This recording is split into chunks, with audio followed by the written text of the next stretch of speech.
ఏం చేసినావు నిరోష కిందకెళ్ళి? ముందుగా ఈరోజు ఈ వీడియో చాలా రోజుల తర్వాత ఈ వీడియో చేస్తున్నాను. సో మీతో ఒక చిన్న ఇన్ఫర్మేషన్ షేర్ చేసుకోవాలనిపిస్తుంది. సో ఏదైనా ఇంపార్టెంట్ మ్యాటర్ ఉంటేనే వీడియో తీస్తానన్నమాట లెంతీగా. సో ఈరోజు కిందకెళ్ళానండి. కిందకెళ్తే ఇద్దరు పిల్లలు గొడవ పడుతున్నారు. ఎందుకు గొడవ పడుతున్నారో తెలియదు, గొడవ పడుతున్నారు. కానీ ఒక అబ్బాయి వాళ్ళ మదర్ వచ్చి, ఏంటి మీ అమ్మ నాన్న ఇలాగైనా పెంచారు నేను, ఏంటి ఇలా చేస్తున్నావు అని ఆ పిల్లోని అనేది పోయి వాళ్ళ అమ్మ నాన్నని అంటున్నారు అనమాట. అక్కడ తప్పేం జరిగిందో వాళ్ళ అమ్మ నాన్నకు తెలియదు, అక్కడ వాళ్ళ అమ్మ నాన్న లేరు. ఇంకో మదర్ వచ్చి మీ అమ్మ నాన్న ఏంటి ఇలా పెంచారు అని వాళ్ళ మదర్ని అంటుందన్నమాట. సో అలా ఎందుకు అంటున్నారు?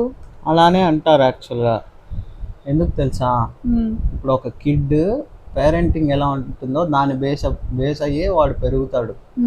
వాళ్ళ పేరెంట్సే వాళ్ళకి రోల్ మోడల్స్ అవుతారు, వాళ్ళ పేరెంట్సే వాళ్ళకి రోల్ మోడల్స్ అవుతారు. ఓకే, ఫస్ట్ ఎలా బిహేవ్ చేస్తున్నారు, సొసైటీతో ఎలా ఉన్నారు, మనతో ప్రేమగా ఉన్నారా, వాళ్ళు ఏదైనా మంచి చెడు చెప్పి పెంచాలి చిన్నప్పటి నుంచే. ఏదైనా రాంగ్ సైడ్ వెళ్తున్నారా, రాంగ్ సైడ్ వెళ్తే ఈజీగా అంటే ప్రతి చిన్నది కూడా మనకి షేర్ చేసుకునేలాగా పెంచుకోవాలి. ప్రతి చిన్నది కూడా మనకు షేర్ చేయాలంటే ఆ ఫ్రీడమ్ ఇవ్వాలి అంటున్నావు, అవునా? మా ఫ్రీడమ్ ఇవ్వాలి, బాగా కమ్యూనికేట్ చేయాలి డైలీ ఒక 1 hour 1/2 hour. సరే, పెద్ద పిల్లలు అయితే ఫ్రీడమ్ ఇవ్వాలి అంటావు, మరి చిన్న పిల్లలు అయితే చిన్న పిల్లల్ని ఎట్లా మేనేజ్ చేయాలి? చిన్నప్పటి నుంచే పెంచాలి. డైలీ ఒక 1/2 hour వచ్చేసి ఏం చేసినారు ఈరోజు, ఏం జరిగింది ఈరోజు అవన్నీ అడిగితే వాడు చెప్తా, షేర్ చేసుకోవాలి. నేను ఈరోజు ఇలా చేశాను అలా చేశాను అంటే అందులోంచి గుడ్ థింగ్స్ చూసి అప్రిషియేట్ చేయాలి. బ్యాడ్ థింగ్స్ ఏదన్నా ఉంటే ఇలా చేయకూడదు బాబు, ఇలా చేయాలా, ఇలా చేయకూడదమ్మా, ఇలా చేయాలా అని నేర్పించాలి చిన్నప్పటి నుంచి. ఎవరు నేర్పించాలి? పేరెంట్స్ నేర్పించాలి, ఇంకోరు నేర్పిస్తారు. సో పేరెంట్సే కీ రోల్ అనమాట. సో పేరెంట్స్ చెప్పిన మాటే పిల్లలు వింటారు. పేరెంట్సే చెప్పకపోతే పిల్లలు తప్పు చేస్తే సో ఇంకా పక్కనోళ్ళ మాటలు ఎదుటోళ్ళ మాటలు ఎలా వింటారు పిల్లలు? సో పేరెంట్స్ కంపల్సరీగా, పేరెంట్సే తప్పు. పిల్లలు అలా ప్రవర్తించడానికి కారణం పేరెంట్సే. పేరెంట్స్ ప్రవర్తనే వాళ్ళ మీద ప్రభావం చూపిస్తుంది బాగా డీటెయిల్గా. సో వాళ్ళ బిహేవియర్, వాళ్ళు చూపించే లవ్, రెస్పెక్ట్ అవన్నీ. ఇప్పుడు వాళ్ళు క్లీన్గా ఉన్నారనుకో, క్లీన్గా ఎన్విరాన్మెంట్లో పెరుగుతారు. లేదు నాకు అది కావాలి ఇది కావాలి అని అంటే అన్నీ కొనిచ్చేసేసి, ఇప్పుడు మొబైల్ ఫోన్ అడిగినా మొబైల్ ఫోన్లు ఇచ్చేసి అన్నీ చేశారనుకో, వాళ్ళు దానికే అడిక్ట్ అయిపోతారు. ఒక 10 years లోపు సోడా బుడ్డ అద్దాలు వస్తాయి. మళ్ళీ ఏమవుతుంది? ఇంకొకటి అండి, ఈ మధ్య వైజాగ్ అనే కాదు చాలా ప్లేసెస్లోన మెంటల్ స్ట్రెస్ ఉన్న చిల్డ్రన్ ఎక్కువగా వస్తున్నారంట హాస్పిటల్కి, కేసెస్ పెరుగుతూ ఉన్నాయంట. సో అది ఎందుకు అని అంటే, ఎక్కువగా పేరెంట్స్ పిల్లలు నాకు గేమ్స్ ఆడుకోవడానికి నాకు మొబైల్ ఫోన్ కావాలి అని ఏడవగానే వెంటనే వాళ్ళకి మొబైల్ ఫోన్ కొనిపించేస్తున్నారు. అంటే వాళ్ళ ఏజ్ కన్సిడర్ చేయట్లేదు, వాళ్ళు చిన్నపిల్లలకి ఇది అవసరమా అని కూడా ఆలోచించట్లేదు. వెంటనే వాళ్ళు అడిగిన పని వెంటనే మొబైల్ కొనిపించేస్తున్నారు పిల్లలకి. సో ఆ మొబైల్ కొనిపించడం వల్ల ఆటిజం పుట్టుకతోనే రాదండి, మధ్యలో ఈ స్క్రీన్ టైం వల్ల ఈ వర్చువల్ ఆటిజం అనేది వస్తుందని అందరికి తెలిసిందే. సో స్క్రీన్ టైం వల్ల పిల్లలకి చాలా డిసడ్వాంటేజెస్ ఉన్నాయి. స్క్రీన్ చూడడం వల్ల హెల్త్ ప్రాబ్లమ్సే కాకుండా మైండ్ యాక్టివ్గా ఉండదు. ఇంకొకటి ఏంటంటే, ఈ మధ్య ఆటిజం కేసులు కూడా ఎక్కువగా పెరుగుతూ ఉన్నాయి. సో మొబైల్ ఫోన్స్ పేరెంట్స్కి కొనిపిస్తున్నారండి. అంటే ఇప్పుడు పేరెంట్స్ మైండ్ సెట్ కూడా ఎలా ఉందంటే, మా పిల్లల్ని మేము ఒక్క దెబ్బ కూడా కొట్టకున్నట్టు పెంచుతాము, మేము మా పిల్లల్ని అంత గారాభంగా పెంచుతున్నాము అన్న మైండ్ సెట్తో ఫిక్స్ అయ్యి పెంచుతున్నారు పిల్లల్ని. సో అదే విధంగానే వాళ్ళు ఏం అడిగితే అది కొనిపించేస్తున్నారు. మొబైల్ ఫోన్ అడిగితే మొబైల్ ఫోన్ కొనిపించేస్తున్నారు. సో దానివల్ల పిల్లలకి ఎంత ప్రాబ్లమ్సో, వాళ్ళ హెల్త్కే కాకున్నట్టు వాళ్ళ మెంటల్ స్ట్రెస్కి కూడా ఎంత ప్రాబ్లం అవుతుందో అనేది పేరెంట్స్ ఆలోచించట్లేదు. సపోజ్ నిన్న అడిగితే ఏం చేస్తాను? సపోజ్ నన్ను ఏమని మొబైల్ ఫోన్ తీసివ్వాలని. సో మొబైల్ ఫోన్స్ తీసి ఇవ్వాలంటే నేనైతే తీసి ఇవ్వను, ఎందుకంటే వాళ్ళు అడగగానే నేను ఏది చెయ్యను.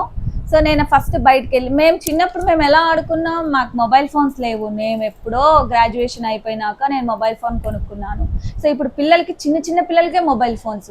నేనైతే బయటకు వెళ్ళి ఆడుకోమంటాను, బయట పార్క్కి వెళ్ళి ఆడుకోమంటాను, బయట వాళ్ళతో కమ్యూనికేట్ చేయమని చెప్తాను. యాక్టివిటీస్ ఉన్నాయి కదా, చాలా యాక్టివిటీస్ కొనిపిస్తాను, టాయ్స్ కొనిపిస్తాను, అంతేగాని మొబైల్ ఫోన్స్ మాత్రం నేను అడిక్షన్ చెయ్యను. మీ ఏజ్లో ఫోన్స్ స్టార్ట్ చేశారు? ఆయన కూడా కామెంట్ బాక్స్ లో షేర్ సో ఇది అంటే ఒకరిని బాధ పెట్టాలి అని నేను ఇలా చెప్పాలి అని అనుకోవట్లేదు. సో ఈరోజు జరిగిన ఇన్సిడెంట్ వల్ల చెప్పాలనిపించింది, చెప్తున్నాము. సో ఎవరికైనా హర్టింగ్గా అనిపిస్తే పేరెంట్స్కి సారీ. అండ్ ఇంకొకటి ఏంటంటే దయచేసి పిల్లలు మారాలి, పిల్లలు చెప్పింది మారుతారు అంటే అది పేరెంట్స్ చేతిలోనే ఉంటుంది. సో ఎవరి చేతిలో లేదు. సో పేరెంట్స్ స్ట్రిక్ట్గా ఉంటే పిల్లలు కూడా మంచిగా ఉంటారు. సో ఏది అడిగితే అది అడిగిన వెంటనే ఇచ్చేస్తే లైఫ్ చాలా ఈజీగా అయిపోతుంది వాళ్ళకు. అంత ఈజీగా ఏది ఇవ్వకండి. వాళ్ళ టైం ఒక కరెక్ట్ ఏజ్లో వాళ్ళకి ఏం అడిగితే అది ఇవ్వాలి. మంచి ఎడ్యుకేషను, వాళ్ళకు ఫ్యూచర్ గురించి ఆలోచించుంటారు పేరెంట్స్. కానీ అలాంటి మంచిటివి ఇవ్వాలి. కానీ మొబైల్ ఫోన్స్ కొనిపించడము, ఐప్యాడ్స్ కొనిపించడము, గేమ్స్ ఆడుకోమని చెప్పడము, సో ఇలాంటివి చేయడం వల్ల అందరు పిల్లలు ఒకేలాగా ఉండరు కదా. కొంతమంది పిల్లలు ఎడ్యుకేషన్ గేమ్ లాగే వాడతారు. కొంతమంది పిల్లలు గేమ్ కాకున్నట్టు ఇంకా వేరేవి కూడా వెతుక్కొని అన్నెసెసరీవి చూడడము, సో ఇలాంటివన్నీ చేస్తుంటారు. సో అందరు పిల్లలకి అని కాదు, కొంతమంది పిల్లలకి మాత్రం పేరెంట్స్ ఇలా స్ట్రిక్ట్గా ఉంటేనే చాలా మంచిది. సో ఇదే నేను ఈరోజు వీడియోలో షేర్ చేసుకుందాం అనుకుంటున్నాను. సో అంతే ఫ్రెండ్స్. సో ఆటిజం కేసులు ఎందుకు పెరుగుతున్నాయంటే పేరెంట్స్ వలన కూడా కొంచెం రీజన్ ఉంది. సో పేరెంట్స్ స్ట్రిక్ట్గా ఉండి కరెక్ట్ ఏజ్లో కరెక్ట్గా వాళ్ళకి అన్నీ ఇచ్చి కరెక్ట్గా ఉంటే అంతా మంచిగా ఉంటుంది. బట్ మన ఇండియాలోన చాలా ఫాస్ట్గా వెళ్ళిపోతుంది. 80% వరకు కేసెస్ పెరిగిపోతూ ఉన్నాయి ఆటిజంవి. సో అందుకే షేర్ చేసుకోవాలనిపించింది. అంతేనా అబ్బి?